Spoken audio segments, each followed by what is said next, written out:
Howdy, hotshots. It's the Dividend Daddy, your favorite, not a financial advisor with not financial advice. We called it the government shut down and the stock market is hurting today. But it's the perfect example of a day where diversification is key. Overall, my accounts are up bigly, okay? And that's because not only am I in traditional stocks, but I am in precious metals, I'm in crypto, I've got some AI plays in there. Those things seem to be doing pretty well today. And ULTY is defying gravity today. So I did believe that the stock market would be hurt even more by the shutdown than it is. Presumably they were pricing it in already. Some of the recent downturn days, red days, and lackluster days were probably due to them foreseeing that there was going to be a government shutdown. But we already talked about it. We know the travel industry loses like $1 billion a week during a shutdown.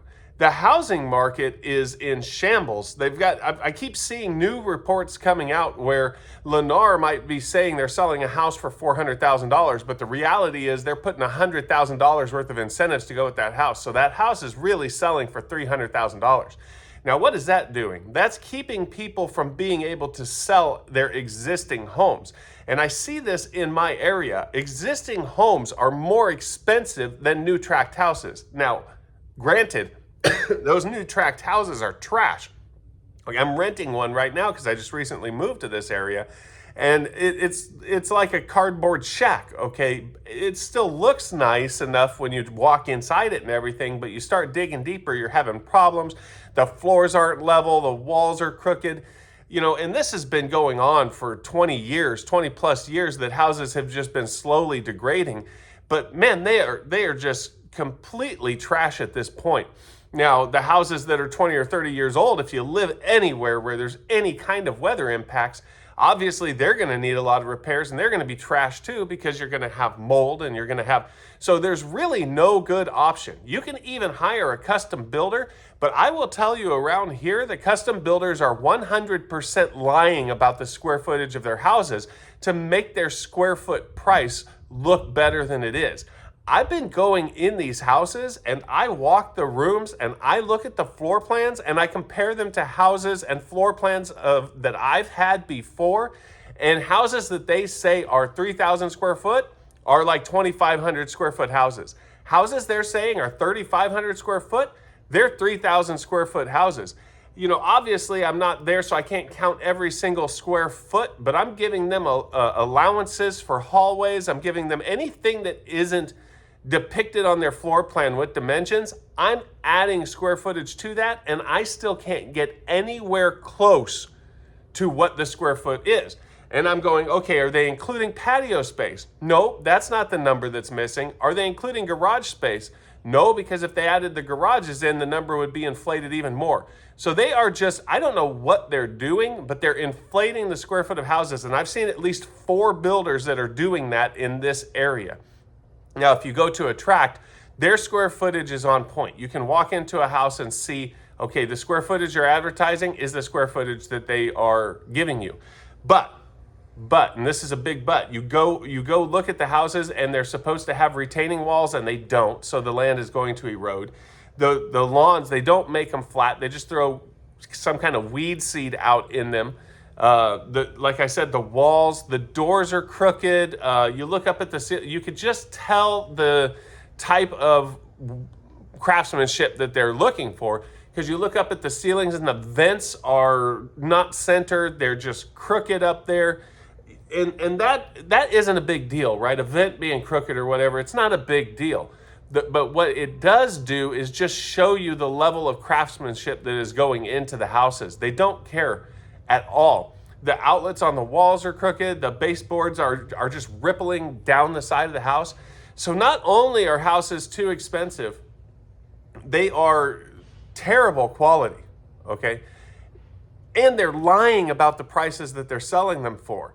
And it's fraudulent because there are laws when it comes to the lending of how much of an incentive you can include in cash back, in buy down. There are laws as to how much of that you can include in the price, and they are going above and beyond that just to keep their stock afloat. Now, you know, I sold my Lennar stock a little while ago, and I just looked back, and it's one of the very rare times that I essentially sold at the peak.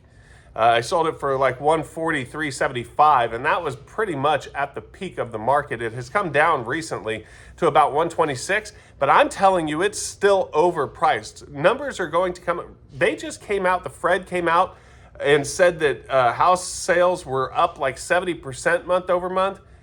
There is no way. All I see are price cuts, people backing out of contracts.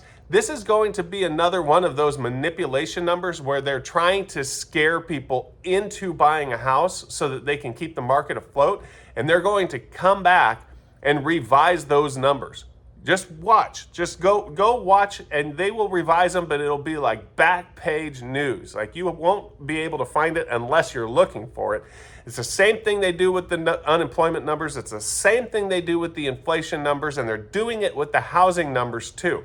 So this whole thing is built on a house of cards, and so it could be at any time that something just pushes us over the edge, and that's why I say keep some powder dry. But I did expect the market to take a bigger hit when the trigger was actually pulled that the government shut down. What we saw was there was a flight to safety. So I mentioned it earlier. The precious metals, the SLV in my portfolio, the GDXY, the silver miners, they're up today, and they're up a lot, okay? So they have overcome any stock losses that I've had. My crypto account is up. It's up significantly. And things associated with crypto are up significantly too. And so ULTY is defying gravity today. It was up a couple pennies, not a huge amount, but as much as we can expect in a day. And it is not down. That is pretty dadgum strong. And I'll tell you why, because I was like, well, wait a second. Why is ULTY up when all these other stocks that I have are down? I think that Pfizer was up. I have a lot of Pfizer. Pfizer was up, but that's because there's some new agreement with Trump that they came to for keeping drugs cost effective. And we know all of these backroom deals and all of these agreements, they look good on the surface. They sound like they're good for the consumer, but the reality is it makes a bunch of money for the companies that are involved. We remember the requirement to have insurance under Obamacare. UNH was like $32 at that time. Now it's hundreds of dollars, okay? These deals make money for companies. They're not designed to help you and I. So when you see a deal that involves a company, even if it sounds like it's making that company regulate their prices, it's making them deliver something at a lower price, you can almost bet that that's going to benefit that company more than it benefits anybody else. And so you see a company in the news with the government, it's almost always good for that company. But today, we've got Palantir, which this is my trusty flowery notebook here, and I haven't had any of my cheap vodka yet. So I'm of clear mind, okay? Palantir is up today, $2.08 or 1.14%. That's going to probably be because of all of the AI. You got Trump that's sending troops into cities, okay? Well, they're going to need some kind of AI tracking capabilities in order to figure out who they're after. You got Venezuela that might go hot. You got Ukraine that might go hot. You got Israel over there stirring the pot just like they always do. And then you got Trump trying to strike some deal over giving part of Gaza to Israel or whatever it is, or giving part of Gaza to the Palestinians. And so all of this stuff creates unrest. Well, that's going to be good for defense contractors. It's going to be good for AI contractors that contract with the government, because all of this stuff goes into big government contracts if we have an all-out conflict. So all of this unrest, that's good for them. Okay, Rocket Lab, they're up today 88 cents, 1.86%. And I was wondering, why is Rocket Lab doing well when everything else is not doing well? Well, they just created some partnership with a Japanese satellite company, and they announced that they're going to do 10 more launches. So that's good news to propel them over the pack, ahead of the herd today.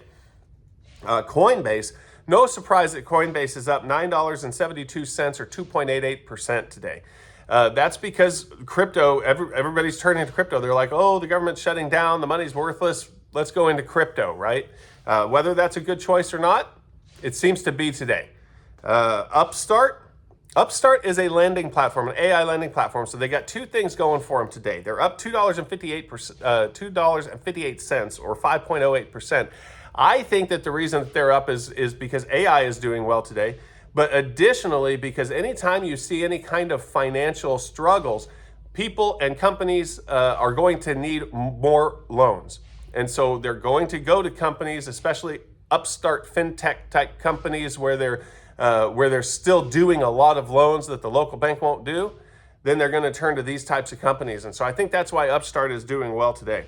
So if you had a good diversification in your portfolio today, having some safe haven assets in addition to stocks, we saw the stocks go down less than we saw those safe haven assets go up. So this is a good message for you on diversification. Just look and see, maybe you would have had a green account today. Maybe you do have a green account today. I'm happy that ULTY is holding strong today, because when everything else rebounds, maybe it'll go up a little bit more too, and build a cushion for the distribution that we're going to get this week. And I think that's all I have today. I'm really down on that. I really believe that it's the housing market that could send us into a tizzy again. But we saw last time that the government thinks that every single company is too big to fail, and they are shorting companies that have acted fiscally responsible by giving companies that act fiscally irresponsible benefits when they should be losing market share that goes to companies that act fiscally responsible. We saw this during the 2008 crash, where all of these automakers got bailouts. Ford didn't take a bailout. Not that Ford, has a great history as far as morals and ethics go, but they didn't take a bailout. At that point in time, GM and Chrysler, they had been taking too big risks, getting themselves too leveraged. That is the opportunity for a fiscally responsible company to pick up market share from those companies and pick up skilled labor and high-level employees from that company. When those companies go bust, that's when a company that's been running itself right, like a tight ship, is supposed to be able to pick up market share and pick up good talent. But when the government steps in and stops that, they encourage terrible behavior. They encourage risky behavior that just goes on yours and my tab in the future. So when they bail out these banks that shouldn't be bailed out, when they bail out automotive makers that shouldn't be bailed out, that all comes straight out of your pocket in the long run, and it makes it even worse because the companies that were left holding the bag realize there's no reason for us to act responsible. The government's just going to bail us out, and then you just have everybody going haywire. All right, D-Gens, I'll talk to you later.